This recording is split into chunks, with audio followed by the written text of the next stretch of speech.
Okay, well, this is the first of a series of videos discussing the effects of the 1% on the rest of us.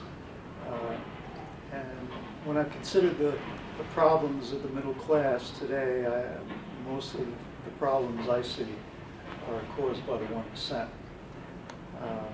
When you ran for mayor 3 years ago, you pretty much ran a Bernie Sanders type of a race.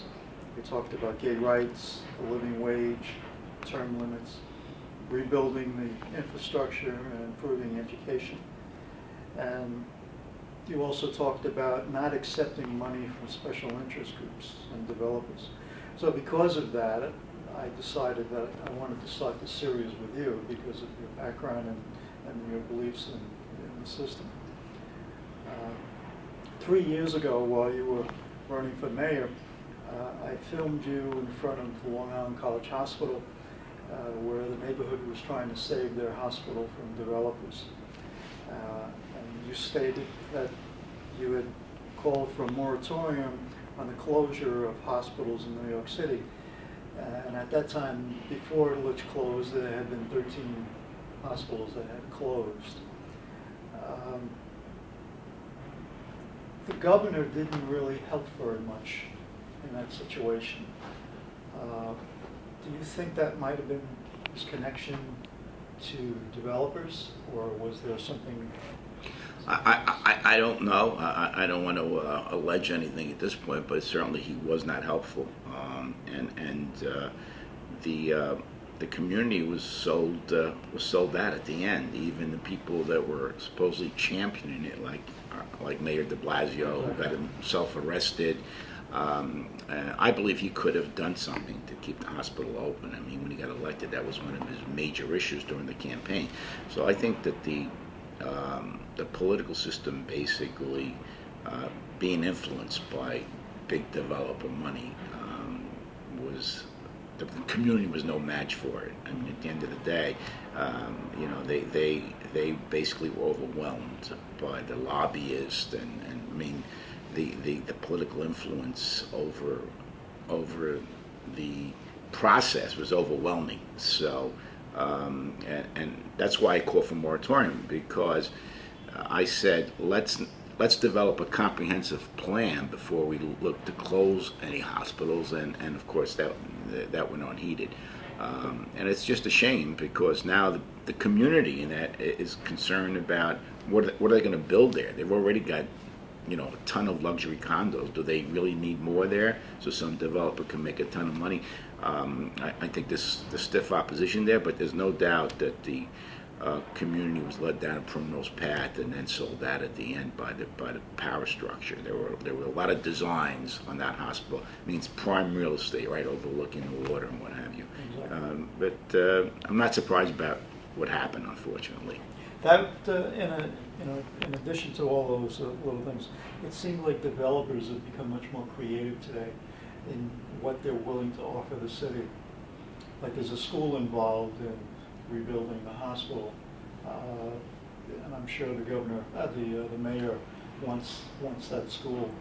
Yeah, he's also talking about affordable homes, but there's an average that's used for those affordable homes, and I think the people in Cobble Hill can probably afford that, but there are other developments throughout Brooklyn where people living in the area cannot afford those rents.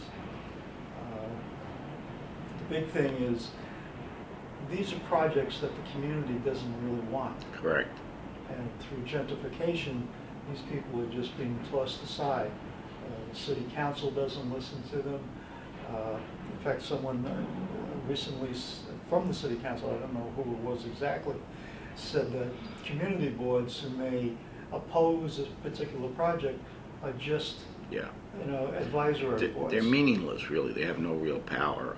And there is a kind of an uprising around the city in many neighborhoods, Prospect Heights, Tribeca, the Upper West Side. There are a lot of groups out there that resent what's going on. Their neighborhoods are being overrun by luxury development. The character of the area is changing. But once again, the power of developers is immense in the city. And that's why when I ran for mayor, I said I wasn't going to take any money from those folks. Not that I'm against developers or I think they're all bad, but I just think you're compromised when you do that. And when they're lobbyists and others give you money, they don't do it for no reason at all. There's a rationale for it. But there's no doubt that they're running amok in the city at this point. They've got tremendous clout. The mayor is in bed with the developers, so to speak, and communities are rightly upset, and these so-called affordable condos that they're building are just not affordable for most people in the area. That's what the people in East New York claim, and in other parts of the city. They're just driving up the cost of things, and average people are just being forced out of the city. I mean, you take areas in Crown Heights where, long-time residents have to actually leave the area now. They have to move down south because I know a couple people that have done that. They just simply can't afford to live there anymore as these condos are going up. We've, as you know, 421A, which is not all bad, but in Manhattan, they've given huge tax breaks to luxury development. I mean, there's no reason for that. So it's not in the interest of the city. It's not in the interest of neighborhoods. And the voice of neighborhood residents through the community board and other forums is become totally powerless. I was actually surprised that there were so many groups out there that are opposing what is happening in the city with development. But you've been involved. You were also involved with the library. They're involved with the Seaward Coalition. I'm actually working with them to develop real campaign finance reform, so that we can. The system that we have in New York City doesn't work. I mean, you still have to raise millions to run for mayor. The campaign finance board, which gives you matching money, is basically matching the money of the vested interest in the city, because you still need, you can't run a grassroots campaign based on this system. But Seattle has a great system that they just passed, which is with the voucher system. That every single registered voter in Seattle gets $100, 425 vouchers. So that would fund, if you qualify, if you get on the ballot, residents can give you $25, $50, and you really get to City Hall with a grassroots base, and that's what we're trying to work on here in New York City. I have an intern that I'm working with right now to draft Seattle-like legislation, because a working class person who lives in Brooklyn would have as much clout as somebody who lives on the Upper East Side and makes a couple $1 million a year when it comes to politics. At the end of the day, the political system, as Sanders pointed out, and even Trump, as nutty as he is corrupt. I mean, they've both said it. They're absolutely right, and people sense it. They're frustrated. That's why politicians are disdained now throughout the country, maybe throughout the world. As you saw what happened in Brexit there. Yeah. So the system has to be totally overhauled. I mean, New York State is a disgrace. I mean, we don't have, we do everything possible to restrict people's ability to vote. We have a board of elections which is not dysfunctional. We have gerrymandered districts that guarantee people re-election. We have no real public finance in the campaigns, despite what the New York Times says about the city campaign finance system. It's just not. It doesn't work. I can tell you that firsthand. So I think that if there's a vehicle, and like maybe this Seattle-like legislation will be helpful in galvanizing people around political reform.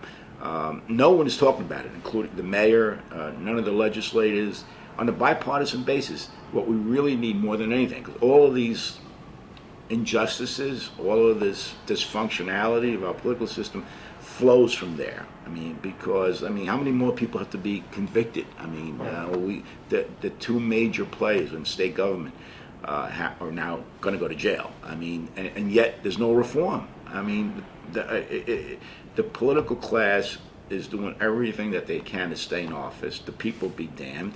And I'm trying to see if we can get some real a real grassroots effort around something concrete, like the Seattle plan. I also believe nonpartisan elections are important too. I think there were 3 I million. think Bernie Sanders Yeah. pointed that out. There are 3 million voters in New York City Right. who are basically out of the loop. I mean, the political. When I debated De Blasio and Thompson at I think it was St. Francis College, downtown Brooklyn, I brought up the issue of nonpartisan elections. They were irate. They were opposed because the clubhouses and small groups of people control the entire process. They don't want to open it up. So. My contention is that we need a major overhaul of our political system, or else we're going to have what we're seeing now. People just protesting, but nothing's going to happen. And we don't have to reinvent the wheel. We see what Maine is doing in terms of campaign finance reform. Seattle, California under Brown has been kind of a model for good governance in the last 4 years or so, 8 years under his governorship, and the reason for it is that you've got some reforms there. You've got, as I said, term limits and the idea of nonpartisan elections has really worked there because you have to appeal to a broader base, and the Republicans in California are no longer in power there because they were basically appealing, gerrymandered everything, and they appealed to like these lunatics, and now in order to get elected on a nonpartisan basis, you really have to have a broad base of support. So people start talking turkey and making sense around public policy. I know that Bernie Sanders has been talking recently about getting more and more people involved in the process of running for Right. political office. And I think the figure, I saw him last week when he was in the city, they had 27,000 people had decided to run for office. Because of Bernie Sanders? because That's of Bernie. great. So That's great. we need, in my opinion, we need leaders to motivate people because people are not going to do it on their own. Right. I've said that to these community activists. I've had a couple of meetings with them around this Seattle idea, and I said that there's no reason why some of you can't run for city council. In your neighborhoods. That's you get to City Hall, and you can make a real difference. You have some power instead of. And these are very sharp people, very committed people, very honest people, and yet